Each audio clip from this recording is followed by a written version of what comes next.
Good morning বন্ধুরা, সবাই কেমন আছেন? আশা করি খুব ভালো আছেন, আর আমিও ভালো আছি। আর সকাল সকাল পুজো হয়ে গেছে। আর কালকে যে গোলাপ দিয়েছিলাম ঠাকুরকে বৃহস্পতিবারে, সেই গোলাপগুলো দেখুন এখনও টাটকা টাটকা আছে। আর গোলাপগুলো দেখে খুবই লোভ লাগছে, ভাবলাম ফেলবো কেন। আর এই একটু জল দিয়ে গোলাপের পাপড়িগুলো দিয়ে একটু ডেকোরেশন করে রাখবো, দেখতেও ভালো লাগবে। আর গোলাপগুলো দেখুন কি সুন্দর কালারগুলো। গোলাপ তো আশা করি সবারই পছন্দর। আর এদিকে গাঁদা ফুলও দিচ্ছি, দিয়ে খুব সুন্দর করে ডেকোরেশন করছি। এবার এটা করলে কিন্তু দেখতেও ভালো লাগবে। আর এই কাচের বাসনগুলোও রয়েছে, সেগুলোও তো একটু কাজে লাগাতে হবে। তার জন্যই ভাবলাম বার করে রাখি। আর এগুলো তো একেবারে ইউজ করা হয় না, আলমারিতেই পড়ে থাকে, আলমারি বন্দি হয়ে থাকে। তার জন্য ভাবলাম একটু ফুলগুলো দিয়ে ডেকোরেশন করি। আর এদিকে কালারগুলো দিয়ে কি সুন্দর লাগছে না ফুলগুলো। আর একটু এখানে সবুজ সবুজ একটু দিলে ভালো হয়, তার জন্য ভাবলাম 2-3টে তুলসী পাতা দিয়ে দিচ্ছি, খুবই সুন্দর লাগছে। আর এগুলো কিন্তু বড় বড় রেস্তোরাঁয় কিন্তু ডেকোরেশন করে সাজিয়ে রাখে টেবিলে, খুবই সুন্দর লাগে। ভাবলাম এরকম যেকালে আছে আমাদের, তাহলে একটু ডেকোরেশন করাই যাক ঘরের সামনেটাই, দেখতে ভালো লাগবে। ঠাকুরের সামনে দেখতে কিন্তু খুবই সুন্দর লাগছে। ছোট ছোট জিনিস আমরা ফেলে দেওয়া জিনিসগুলো দিয়ে কিন্তু এইভাবে ডেকোরেশন করলে দেখতেও ভালো লাগে, আর মনটাও কিন্তু কিছুক্ষণের জন্য খুশিতে ভরে ওঠে। আর এই ডেকোরেশনটা কার কার ভালো লাগছে কমেন্ট করে জানাবেন,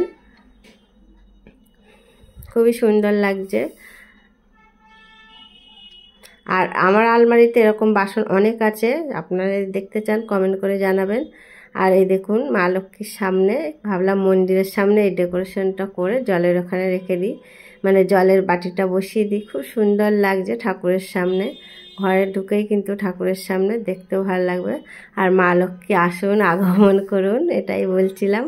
আর এদিকে দেখুন আর 2 দিন পরে সরস্বতী পুজো, বাবা ন্যাড়া করে দিচ্ছে, কারণ ও প্রচণ্ড ঘেমে যাচ্ছে আর জল বসে বসে সর্দি লাগছে।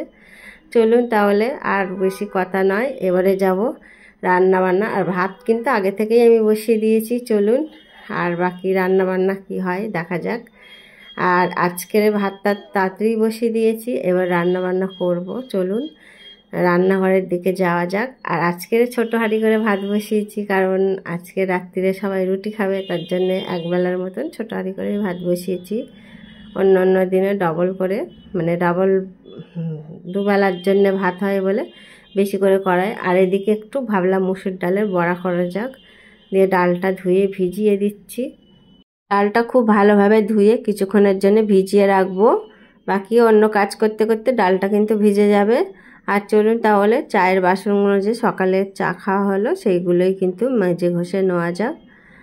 আর 2 দিন পরে সরস্বতী পুজো, দেখুন একদমই ঠান্ডা নেই, মানে কি একটা গরম, ওয়েদারটা এমন হয়েছে যে প্রচণ্ড হাওয়া দিচ্ছে, আর এদিকে কিন্তু গরমও লাগছে।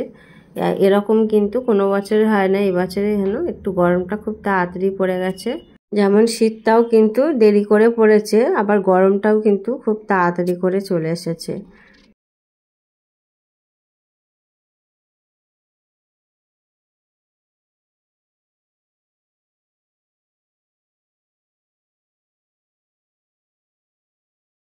আজকের একটু বড়ি দিয়ে সব রকম সবজি দিয়ে একটা চচ্চড়ি হবে। ও আজকের মেনু তো বলা হলো না, ভাত ডাল মুসুরির আর হচ্ছে কি সব রকম সবজি দিয়ে বাঁধাকপি ফুলকপি বিনস গাজর কড়াইশুঁটি এগুলো দিয়ে একটা চচ্চড়ি হবে। আর হবে ডালের বড়া। আর এখানে একটু সর্ষে বাটা দিচ্ছি, নিরামিষ চচ্চড়িতে দেখবেন একটু সর্ষে বাটা দিলে কিন্তু খেতে দারুণ লাগে। আর এদিকে ডালটাও মিক্সিতে পেস্ট করে নিচ্ছি। আর এই ডালের বড়াটা কিন্তু গরম ভাতের সাথে মুসুরির ডালের সাথে কিন্তু খেতে দারুণ লাগে। আর আজকের কিন্তু একেবারে সিম্পল রান্না, কোনো মাছ মাংস ছাড়াই কিন্তু একেবারে নিরামিষ রান্নাটাই হচ্ছে আজকের। আর আমি একটা ভিডিওতে আপনাদের বলেছিলাম এই কড়াটার বিষয়ে, জল পড়ে পড়ে কালো হয়ে গেছে, কিন্তু এই কড়াটা অনেক কষ্টেই অনেকটাই কিন্তু তুলে ফেলেছি। এই দেখুন অনেকটাই পরিষ্কার হয়ে গেছে, আরও একটু করতে হবে, এটা কিন্তু একটু একটু করে সময় লাগবে। আর দেখুন আপনাদের সাথে কথা বলতে বলতে ভাত ডাল মুসুরের আর হচ্ছে ডালের বড়া আর হচ্ছে এদিকে চচ্চড়ি বড়ি দিয়ে একটা চচ্চড়ি হয়ে গেল, রান্না বান্না হয়ে গেছে, খাওয়া দাওয়া করতে বসে গেলাম। আমার ভিডিওটা এখানেই শেষ করছি, আপনারা খুব ভালো থাকবেন সুস্থ থাকবেন।